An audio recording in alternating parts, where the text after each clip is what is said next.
Any Kine live. Hi guys. And the Any Kine call is real. Getting kind of Any Kine. What kind of work is this, you two? Of Any Kine live. Look at the chain is out, gigantic, and he wants to land the same.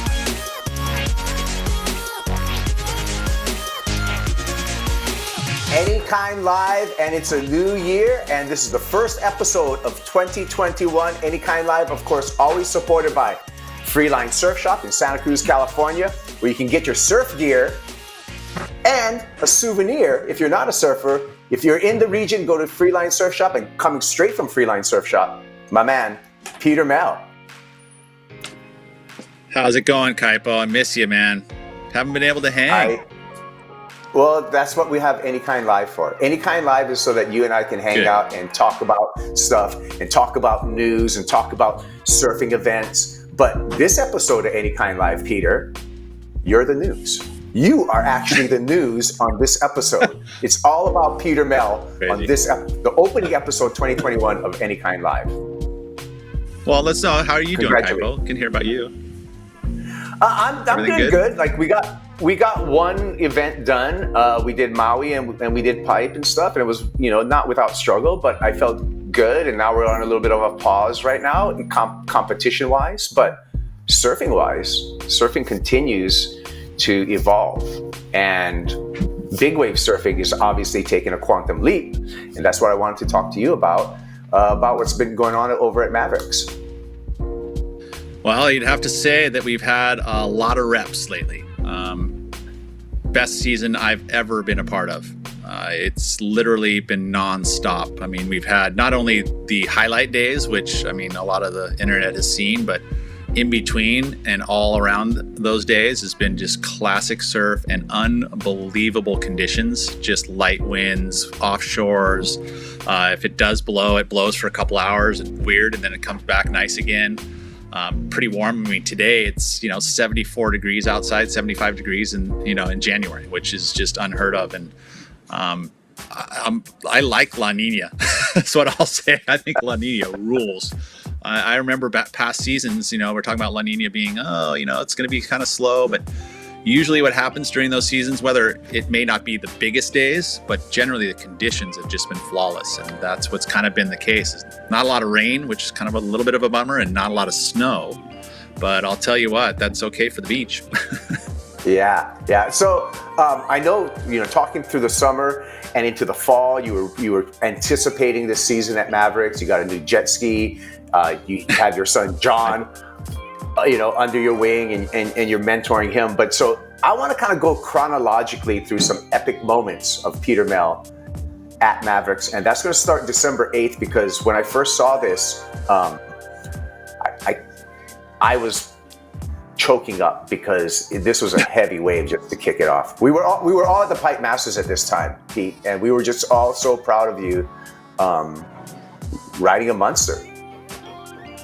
Yeah, that was unique, because I was scheduled to go to Maui, right? We were going to be going to Maui and hanging out together there.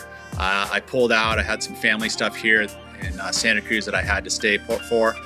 And, blessing in disguise is we ended up having this Mavericks day that literally was as good at conditions as you can get.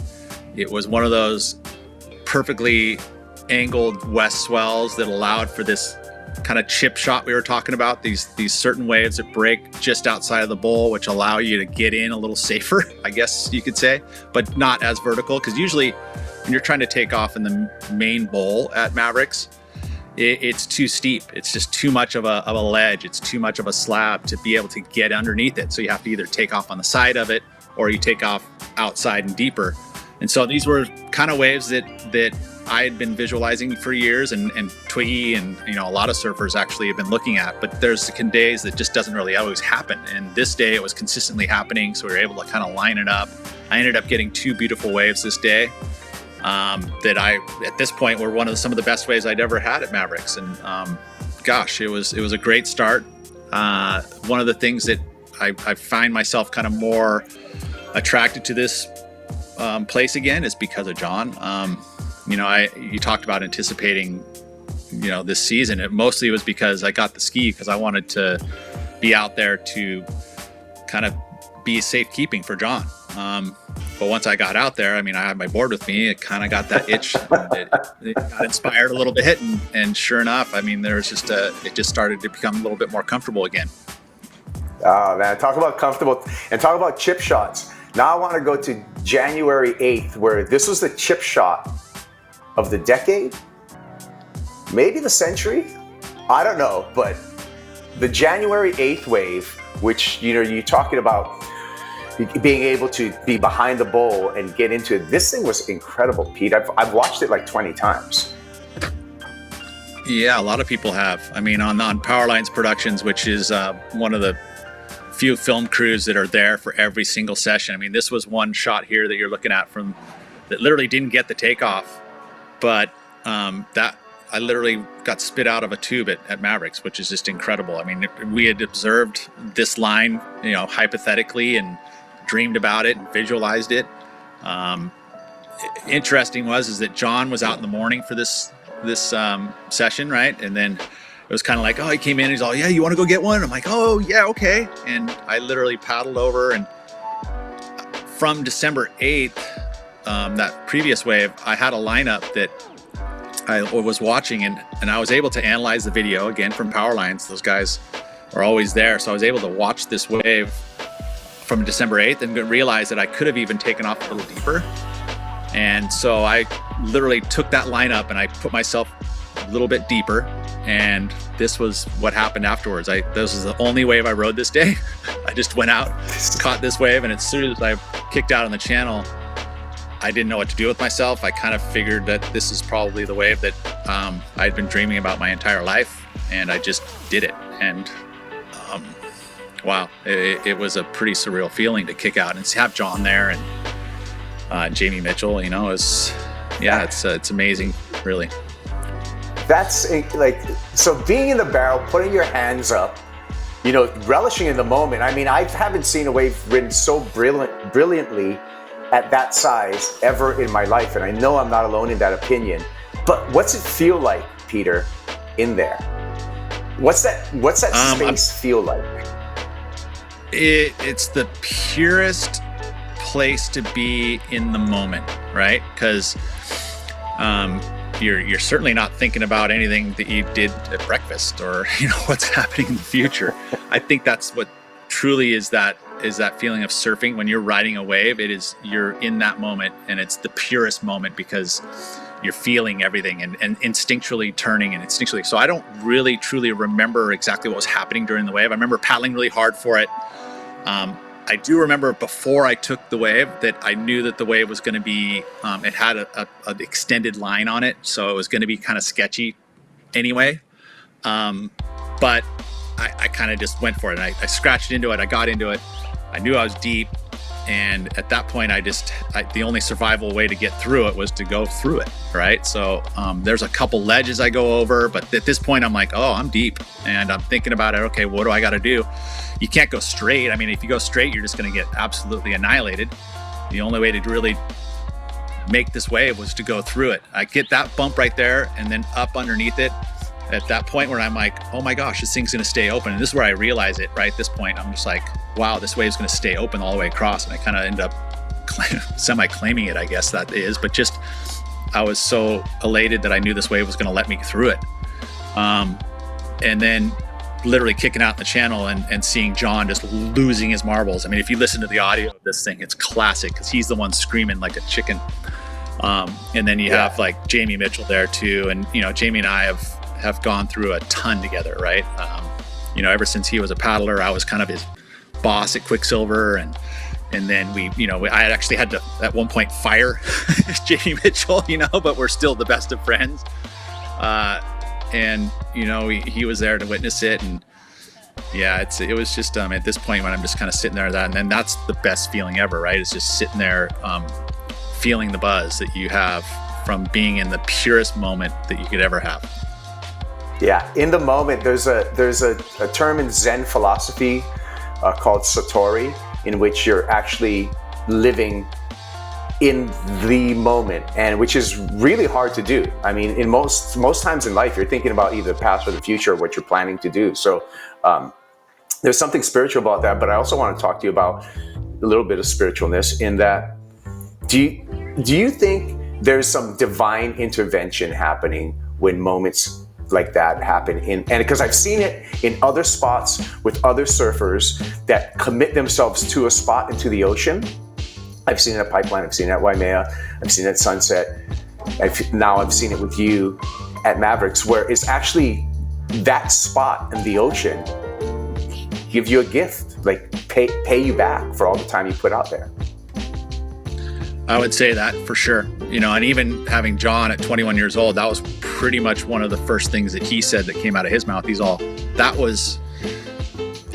was a very spiritual moment for me. It was surreal, and I feel the same. I have put in a lot of time there, and I treat Mavericks as an entity, right? It's not just a place, it's something much bigger than that to me, and just because I've sat there. I've gone out there by myself and had those moments of just having this utmost respect for this place on earth that provides this wave, really, that is the best paddle wave in the world, I believe. It's always there. It has great conditions. You think about it as a big wave slab, and you couldn't ask for anything better. So, I guess you could ask for warmth. It could be wearing board shorts, but for me, because I grew up in wetsuit and booties, I think it is the ultimate. And like I said, I've treated this place, or I think we've treated this place with utmost respect. And so, yeah, to be gifted a wave is great. Okay, so best paddling wave in the world, but let's switch gears now to, I want to talk about like Guinness Book World Record kind of gears. John, your son, towed you into a wave on January 10th. And I want to make notice right now. I want Guinness to look at this wave. What's going on with this one? Because this is a very large wave, Pete. It is, and I had no idea, to be honest, that I was on a wave that big.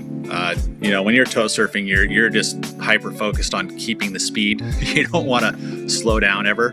So I'm going as fast as you possibly can go on a surfboard in that moment, just looking at where the surfers are, where the boats are, and understanding, okay, I need to be there in the next few seconds. So I'm ultimately focused on that and have no clue. I'm not going to turn my head around like, oh, look at that, So I had no idea until I saw this photo how big a wave I had ridden that day. I have to give a lot of kudos to John, man. He killed it in spotting and driving the boat and picking him up and not, because there was a lot of traffic out there too, and he was able to get out of the way and didn't cause any issues. So, kudos to John. He killed it driving. There it is, a massive wave that I had no idea I rode. Literally, I had no clue until that night. I'm like, hey. Well, the father and son combo is working out, and I'm excited to see more from you and John. John finding some lefts out at Mavericks as well, so he's earning his stripes. Yeah, this is another day. This is another day, right? And then now there's this crew of youngsters, and on that big day that we were towing, there was a bunch of big paddle waves that happened that day. And some of the best ones were done by local kids. Willem Banks, Luca Padua, John Mel rode big waves and paddled them. My hero wave was a tow wave, which in a way is kind of cheating, compared to what you could be doing paddling. All those guys that were out there trying to get the biggest waves, and the biggest waves ridden were by the youngsters from here on this coast, which is really neat to see. And then now they're kind of pushing each other on the lefts. Luca is another goofy footer. There's Jack Acrop, there's Hunter, there's all these goofy footers that are now looking at these lefts as an option to go. And we looked at that back in the day and said, we don't need that. But now they're literally taking off on the other side of the peak, going the opposite direction. So, the future is bright, I guess. Yeah, it's awesome. So with the new generation, though, I want to bring up a point that big wave surfers, your shelf life now, Pete, has just been extended as a professional surfer. You're 51 years old. Big wave surfers have this, like, so I mean, what's going on career-wise? What are you looking forward to? I mean, first of all, has Guinness called you up, Guinness World Book, to even like look at this, your wave, in consideration for the biggest wave ever ridden? Not yet. If you want to make that call, I'm going to call. I'm going to call for you. I'll call for you. Yeah, no, I mean, they've got the Big Wave Awards is something that I believe they're still doing. So I mean, at some point they'll probably end up reviewing all the waves. I mean, hey, coming in the next few days, we've got a massive swell coming to Hawaii, right? So I mean, it's still, the swell train is still going, and there's still going to be big waves ridden. So I would imagine that in the next couple of days, we'll see some more images of waves that we're just going, wow, it's been a special season. Yeah, awesome. Well, we're looking forward to that. What about Mavericks? What do you see on the radar coming up? There's still a couple swells. I mean, we saw you guys had some sweat waves the other day. It's coming our way again, and then there's another storm behind that one. So again, like I said, the swell train, the Pacific, has just been pumping out surf, and I hope it doesn't stop because the weather's been great and there's been lots of surf. Well, Pete, always love catching up with you. This has been an epic edition of Any Kine Live. And again, you're watching. Remember to subscribe to the channel, hit the like button, and we're going to keep on pumping out content over here at Any Kine Live. Peter, Mel, always good catching up with you, and we're going to keep on doing this, and we'll keep in touch and keep on bringing people some great conversations. But right now, it's Peter Mel month, the month of January. Thanks, Kaipo. I miss you guys. I wish that we could, hang out. I'll give you a little knuckle bump. Love you. And hopefully we can do a real fist bump very time soon. Yeah, we'll be doing it soon. Peter Mel, Any Kine Live. Love it.